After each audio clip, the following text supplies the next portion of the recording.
So, in some review from Hinduism, Krishna in the Bhagavad Gita prescribes three paths to emancipation from rebirth, three yogas, right?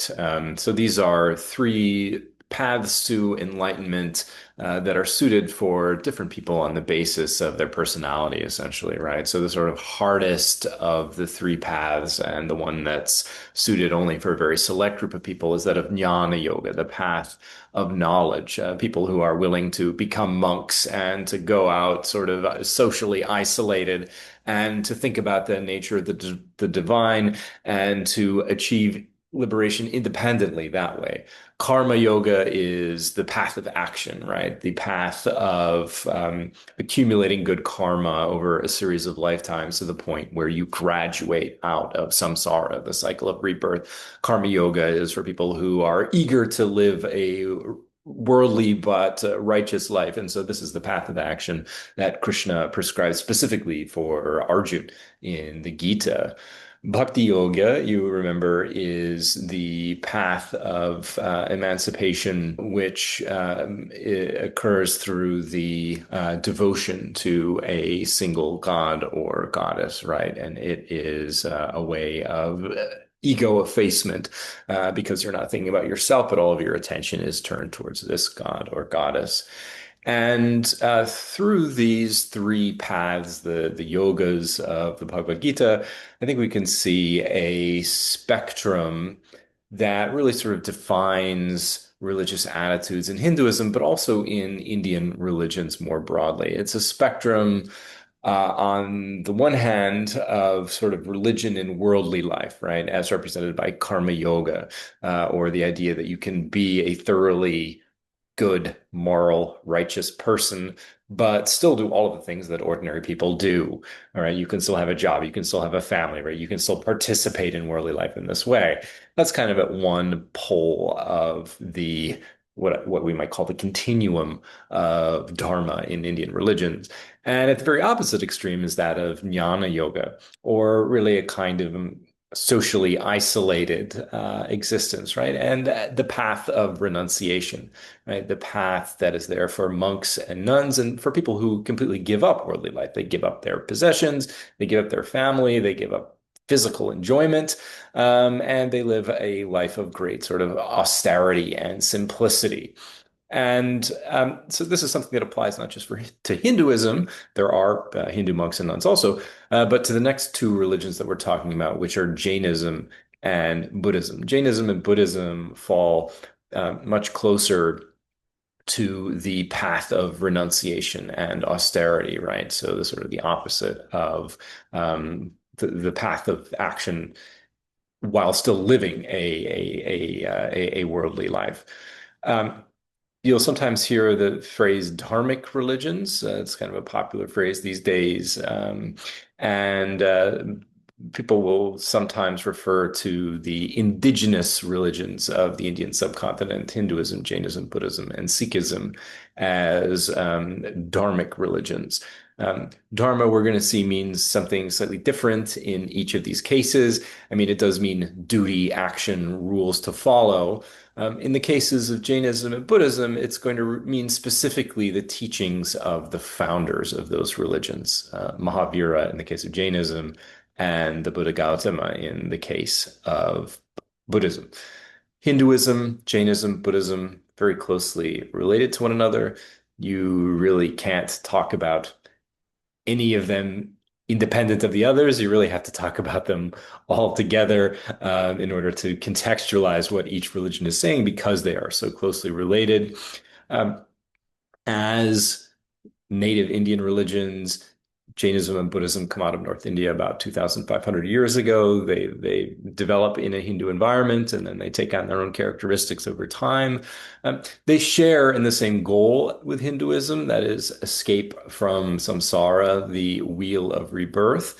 Um, they are concerned with the question of the nature of the personal soul, though different sects of Hinduism, Jains and Buddhists come to independent answers about what the personal soul is, right? So I'm going to talk today about the Jain view of the soul.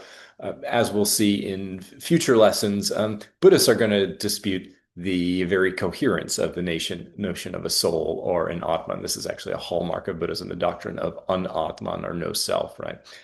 Hindus, as we saw in the Gita, have their own notion of what the soul is. So Vaishnava Hindus, as represented in the Bhagavad Gita, believe that there's an identity between the individual soul, the Atman, and God himself. And they speak of the soul as the part of every person, the immaterial part of every person that continues from one lifetime to the next, the imperishable aspect of our being, right, which is in some way participating in divine consciousness. Jains, in truth, have a somewhat simple view of the soul, right? So they do believe that there is this component to our identity. It's sort of the bearer of our consciousness, the bearer of our memory and personalities, which is reproduced from one body to the next upon reincarnation. They too call it the Atman sometimes, or the Jiva. Also, is identical terms that simply mean the personal soul that reincarnates. And the objective of Jain soteriology is simply to cleanse the soul of karma so that its fuel, or the thing that propels it from one lifetime to the next upon death, will simply be extinguished and run out, and the soul will not be any longer reincarnated into a new body, right? So Jains have this kind of almost physicalist notion of karmic particles that adhere to the soul and are the kind of gas in the gas tank that pushes the soul from one life to the next upon death and rebirth, right?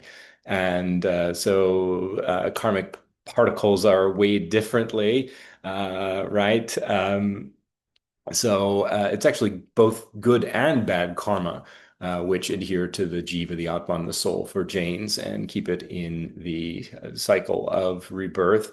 But the final objective in Jainism is to burn off, extinguish, expiate all accrued karma, so that one achieves a state of karmic neutrality, no gas in the gas tank, such that upon death one will be reborn in a new body again. Jains also do have some notion of eternal life after one is removed from samsara, the cycle of rebirth, right? They do think that there's a sort of a heavenly existence of pure radiance and joy that souls join when they're freed from the cycle of rebirth into a new body.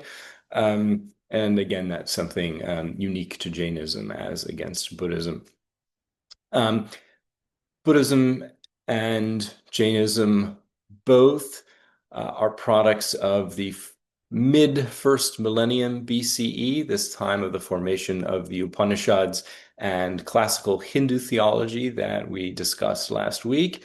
Hinduism, Jainism, and Buddhism share certain fundamentals in their belief system. The notion of serial reincarnation, the idea of moksha, or the possibility of release from the serial reincarnation, the idea that karma or actions with some moral valence play a role in the kind of rebirth we'll have in the future, and also in this idea that control over the mind and body, yoga, is a means of controlling the kind of karma that one will accrue, and is also ultimately the mechanism through which one will achieve moksha, or freedom from rebirth. The things that distinguish Jainism and Buddhism from Hinduism are that these are what we might call humanistic or human-centered religion. It's not to say that there are no gods or elements with supernatural abilities for Jains and Buddhists. They do believe that you can be reborn as a divine being. You might live for millions or billions of years. You might have supernatural powers. You might be able to even grant wishes if people make intercessory prayers to you or something, right? So the world for Jains and Buddhists is inhabited by these divine beings. But the conceit for Jains and Buddhists is that divine beings don't live forever. They too are subject to the cycle of rebirth. They will eventually die and be reborn, and there's no guarantee that they will be reborn as a divine being again.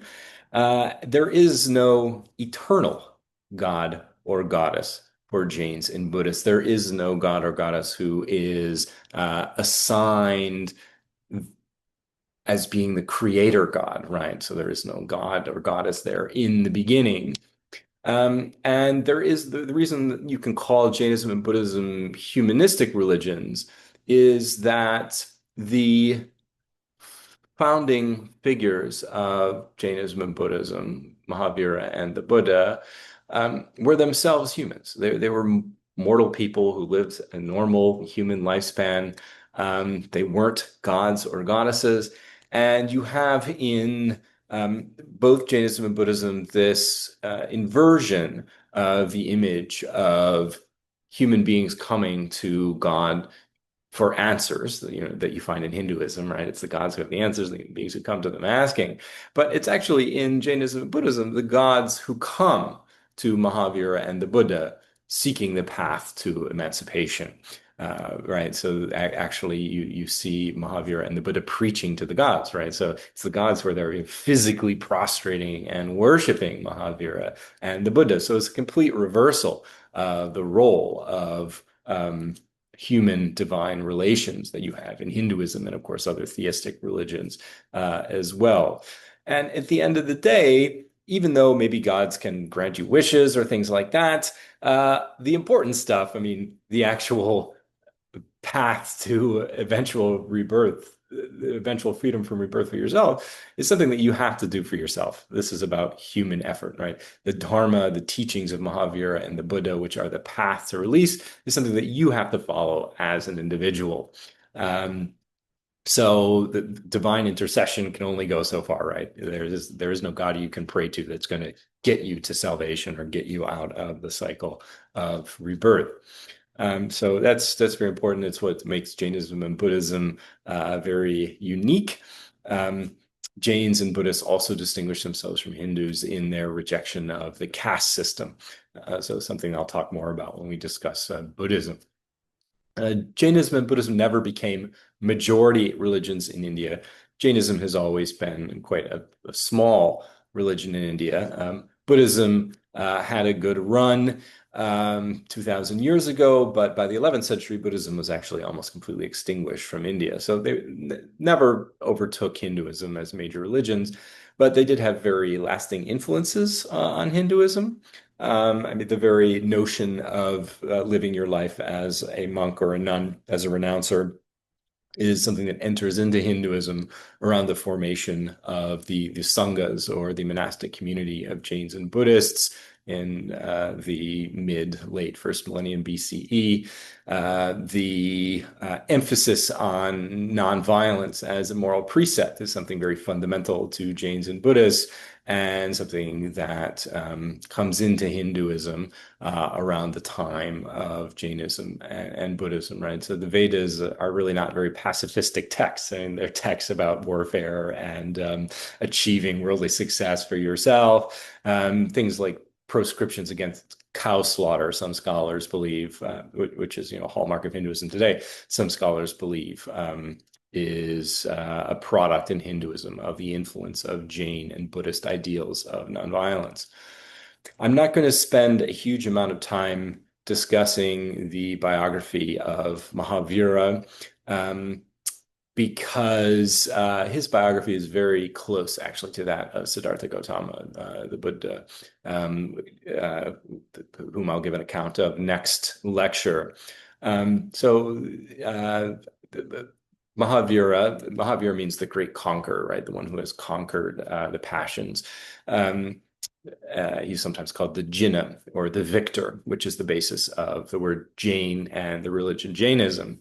So he is born to a royal merchant family in this part of Northeast India around this time.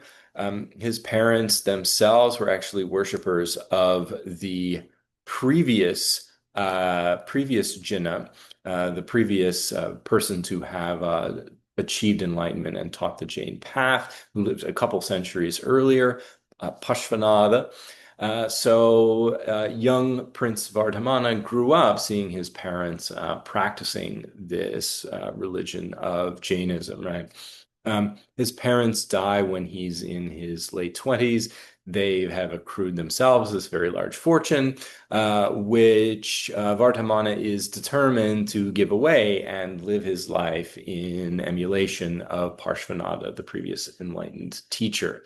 So he resolves to become a monk, someone with no possessions, and gives away his family's fortune. It takes him 1 year to do so because they are so affluent. And goes out then for 12 years in a very strict regiment of meditation and yoga in order to achieve enlightenment himself.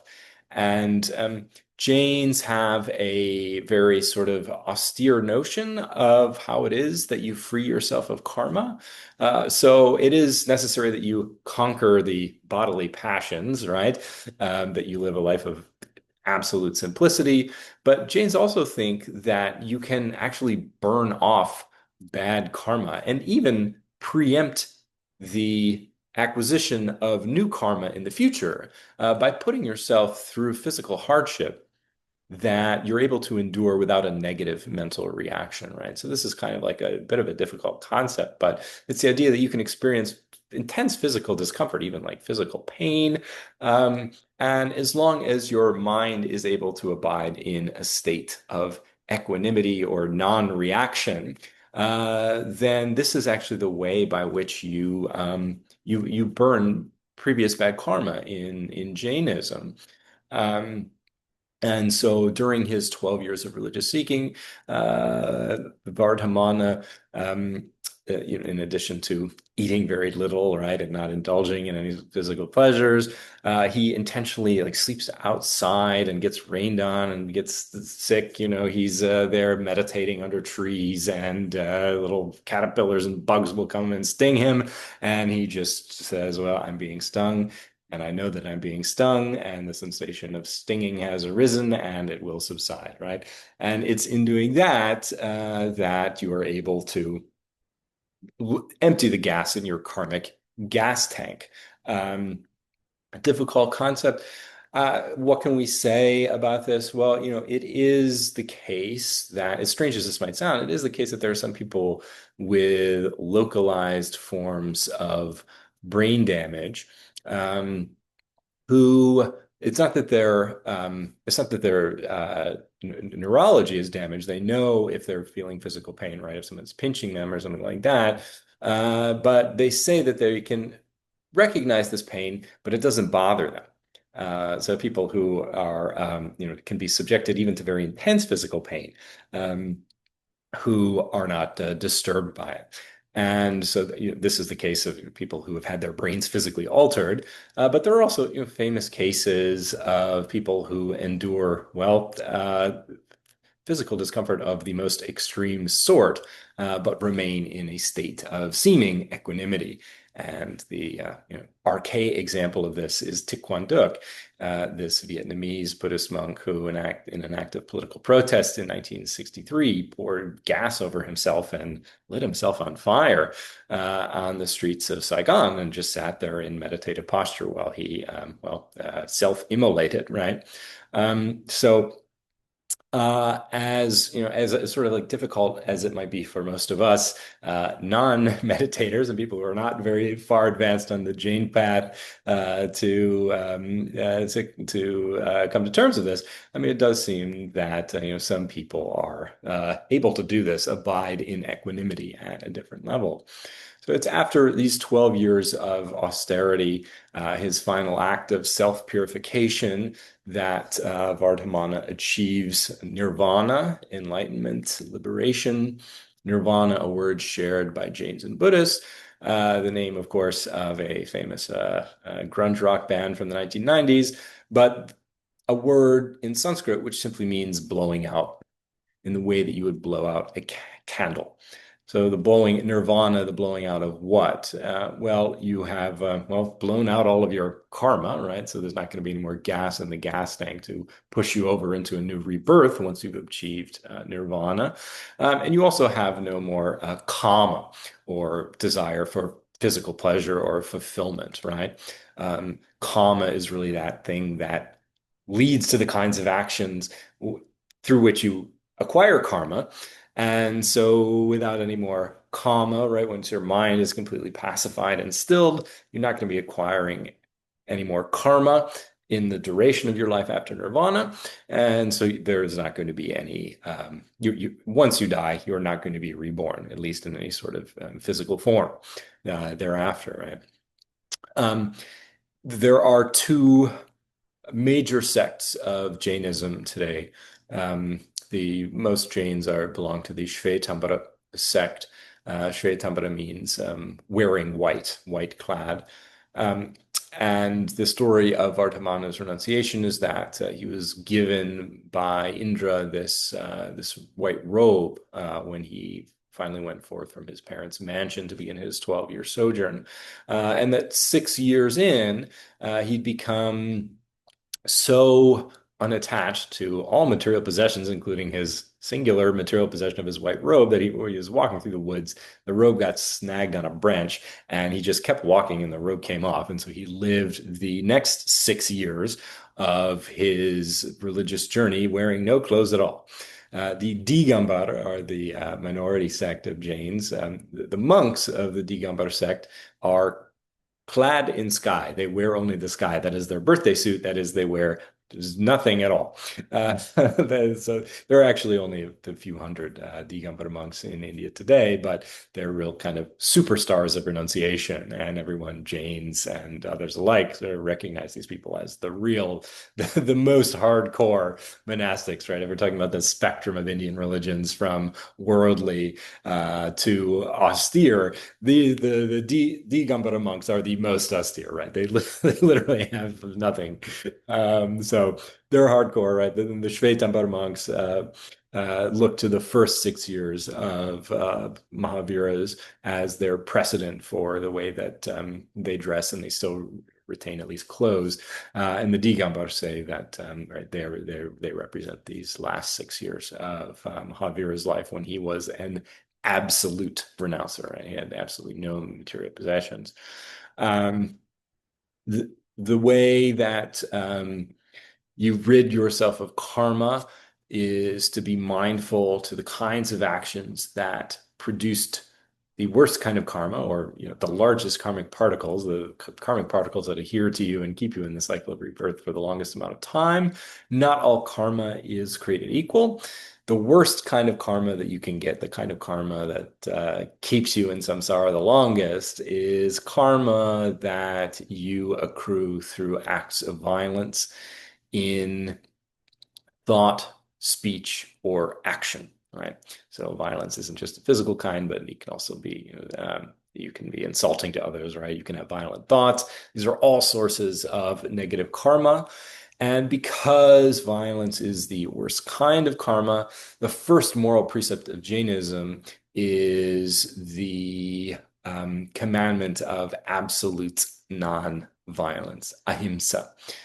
So this is probably the one big thing to remember about Jainism. Ahimsa paramo dharma. Non-violence is the highest duty. Non-violence is the highest dharma. And Jains have a very robust idea of what counts as a living being. Actually, what can be a bearer of a soul, a jiva or an atman. So like Hindus and Buddhists, they believe that not just human beings, but also animals and insects are soul-bearing entities, right? So don't do any violence to them. Jains, they're quite strict vegetarians. Even many Jains are vegans. But Jains also believed, and this is something unique to Jainism, that there are microscopic organisms in the air around us, in the water that we drink, Jains even believe that fire and electricity contain little microorganisms that they call nigodas. And so there were no, electron microscopes back 2,500 years ago, but we now know that Jains were actually largely right about this. There actually are tiny, tiny little organisms in the air we breathe and the water we drink. Um, for this reason, Jain monks and nuns came COVID-19 ready. You'll often see them wearing a face mask, a muhapatti. Um, and this is to avoid breathing in any air nigodas. You're not allowed to have many possessions at all as a monk or a nun, but you are allowed to have a water strainer, right? And this is to filter out any little organisms that might be in the water you drink.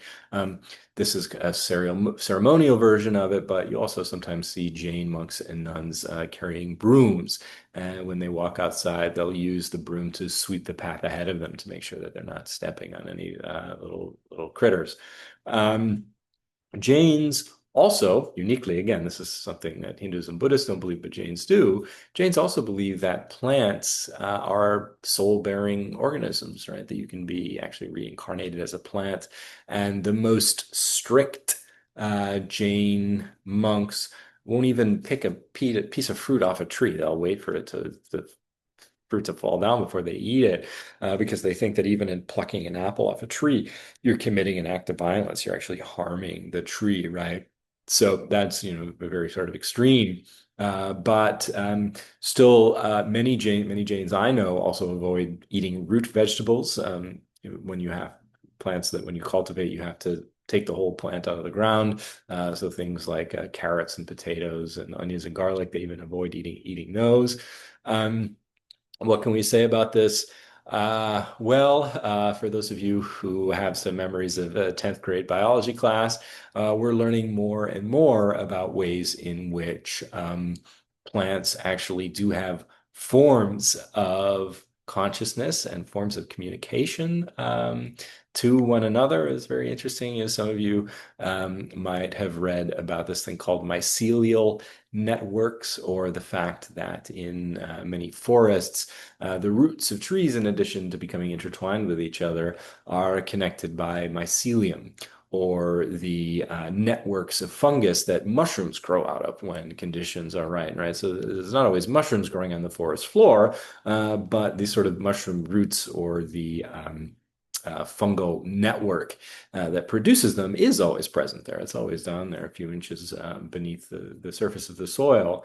And scientists are learning more and more that trees actually use this network of fungus to chemically communicate to one another and to regulate their growth. So, for example, in a forest, if there is some very tall old tree that is sort of struggling to support itself, that has a very large canopy and is blocking out the sun and preventing little seedling saplings beneath it from growing, trees can collectively make the decision to shut off sharing their nutrients through their roots with that big old tree, and simply to allow it to die faster, so that the young trees, the seedlings and saplings, can get light and grow up, right? So this is an example of plant consciousness. We don't know if plants have jivas or atman, but the Jains were onto some things scientifically 2,500 years ago that we're now sort of able to confirm through empirical means. Um, so that notion of absolute nonviolence, the word ahimsa itself, is something that caught Gandhi's attention through his correspondence with a Gujarati Jain monk, and in sort of early part of Gandhi's career. And Gandhi's translation of that nonviolence and nonviolent resistance was picked up by Martin Luther King, actually. So Martin Luther King's notion of nonviolent resistance has its origins in the first moral precept of Jainism. Jains also demand that you always tell the truth. Absolute truthfulness is the second moral precept. No stealing, looks familiar. Absolute celibacy, or no sex, is a demand for monks and nuns. For lay people, this fourth commandment is usually reconfigured into no sexual misconduct, or no adultery.